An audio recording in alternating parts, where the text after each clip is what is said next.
So morning. So this morning, Hannah and I, Michelle, wanted to talk to you a little bit about some of the things that we're doing differently at the moment to help our sort of clients and the recruitment cycle. So Hannah, do you want to sort of kick off? Yeah, so there are three main examples really of how, well, I mean, as recruiters, actually, we are very good at changing and adapting, but particularly so at the moment. So there are three main things really that we're offering our clients where we've had to change and adapt to add more value.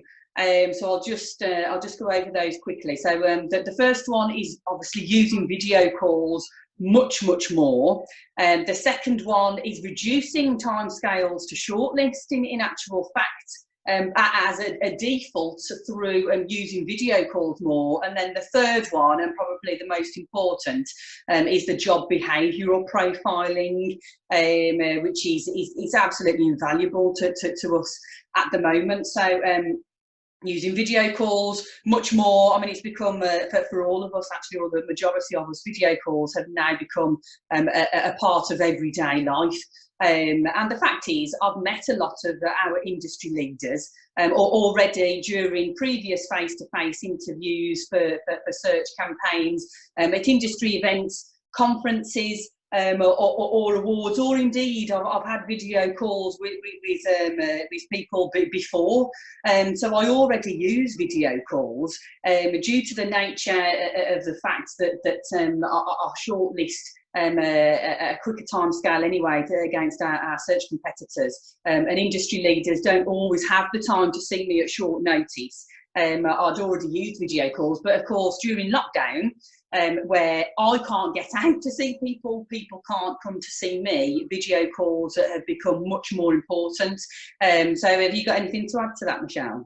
No, I just think, like what you said, really, I think the fact that we're so proactive and active in our market, that we go to so many events, we sponsor and support so many different things, don't we? And as you say, I mean, even when we look away from retained search, with contingency, you know, when you recruit across the whole of the UK nationally, you can't meet everybody face to face, and as a specialist I think it's important that we do as much as we can, but videos, Skypes, they've always been part of what we've offered our clients and candidates, but I think post lockdown obviously it'll be something we do and utilise an awful lot more, won't it?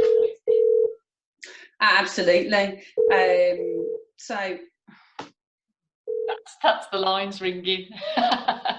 Carry on.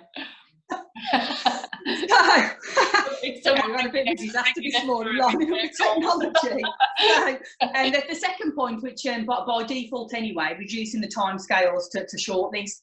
So of course, you know me as a familiar face in recruitment in the customer industry, customer experience industry. So I've been here doing this for a long time, the best part of 10 years here with Douglas Jackson.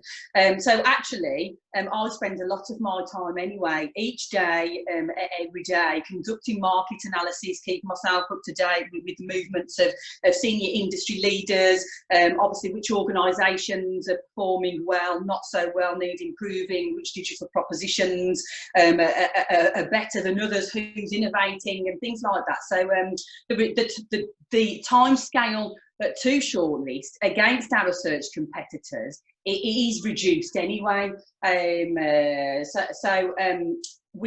With taking out the face-to-face interviews and conducting initial interviews over videos, I'm actually reducing the timescales even further to shortlist.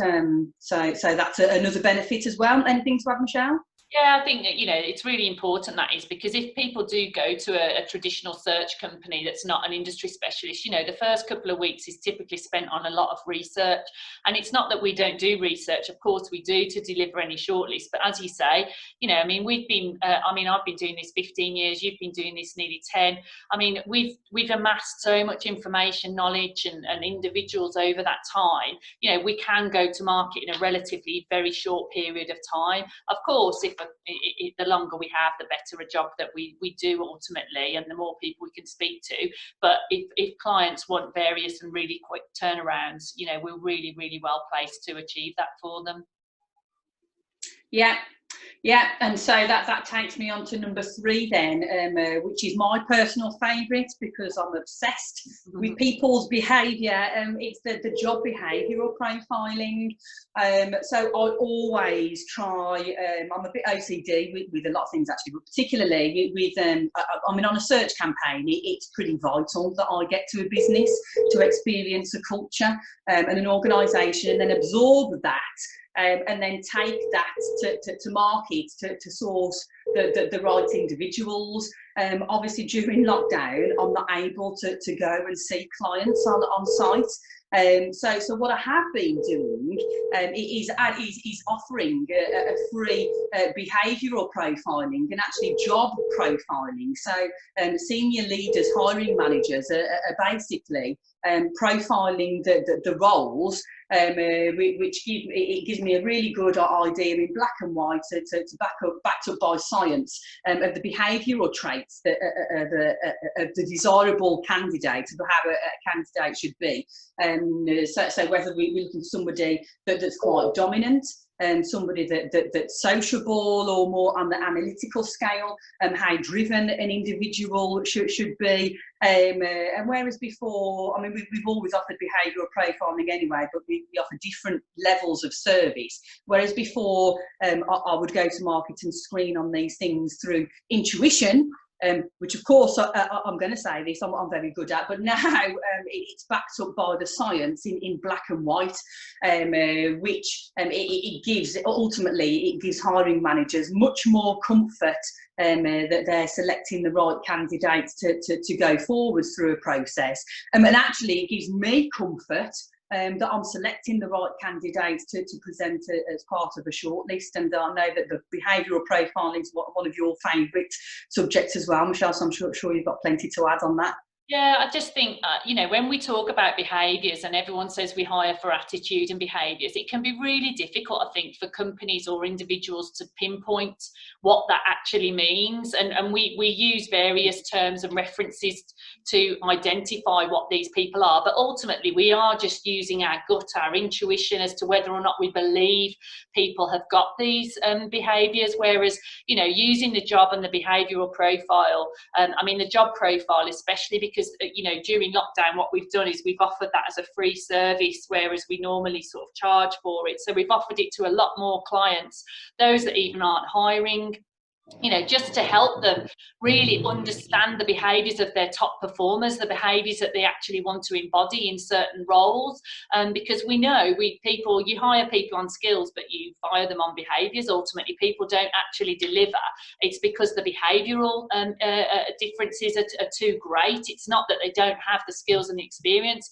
So the job profile, it really allows companies and hiring managers to identify what makes their top performers great, rather than them just having, you know, the je ne sais quoi, you know, they've just got it. It really helps identify what makes a great person to hire into an organisation, and then with the behavioural profile, you match that to the job, and you know, you have then the confidence that you're hiring the right person and the person that's going to do the job, so they'll stay for longer and they'll be more successful. So I think, you know, that the fact we've been able to take that to more people and open it up, you know, as a free service in these difficult times to help people, you know, improve their recruitment processes, I've really thought was a great thing, and sort of I think a lot of people will get something from it. Yeah, and in addition to that, I mean, of course, it's great that we can create these job profiles of the perfect candidate and then take those to market and match against them.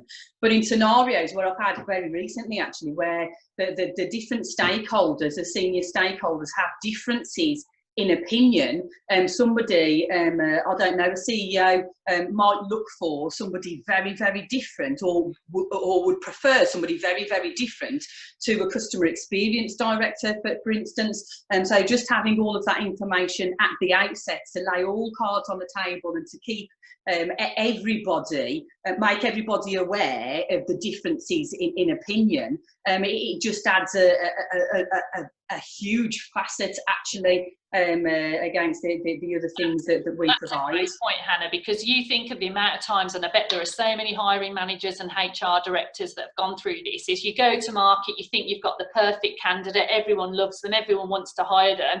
The CEO goes to the final stage and says, no, they're not right, because as you say, from the start, they've got in their mind, you know, this certain type of character.